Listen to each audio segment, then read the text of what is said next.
Tunjangan hari raya atau THR menjadi salah satu hal yang paling ditunggu saat memasuki bulan Ramadan.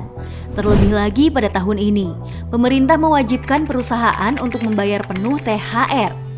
Pada 2 tahun sebelumnya, pembayaran THR mendapatkan relaksasi dari pemerintah akibat pandemi COVID-19. Namun saat ini ekonomi dinilai sudah mulai pulih dan pemerintah yakin jika perusahaan sudah bisa membayar penuh THR.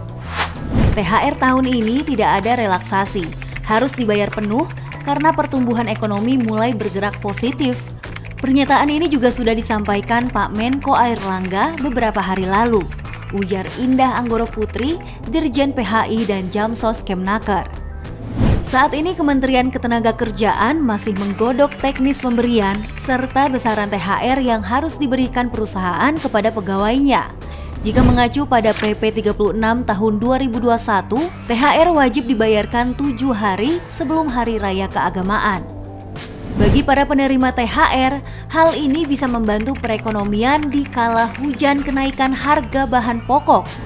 Di sisi perekonomian, perputaran arus keuangan juga akan terjadi lebih deras dan memicu pemulihan ekonomi. Terlebih lagi, Ramadan dan Lebaran masih menjadi momen yang akan memacu tingkat konsumsi lebih tinggi dari bulan-bulan lain. Namun, bagaimana kesiapan industri yang baru saja mulai bangkit dari keterpurukan COVID-19?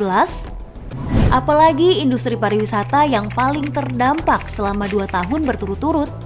Menurut Perhimpunan Hotel dan Restoran Indonesia atau PHRI, masih banyak pelaku usaha di industri pariwisata, khususnya hotel dan restoran, yang masih belum untung. Karena dalam industri pariwisata, peningkatan pendapatan akhir-akhir ini masih belum menutupi kerugian 2 tahun sebelumnya. Pada masa pandemi COVID-19 di tahun 2020 dan 2021, banyak pengusaha di industri pariwisata yang berhutang dan bergantung pada relaksasi untuk bertahan.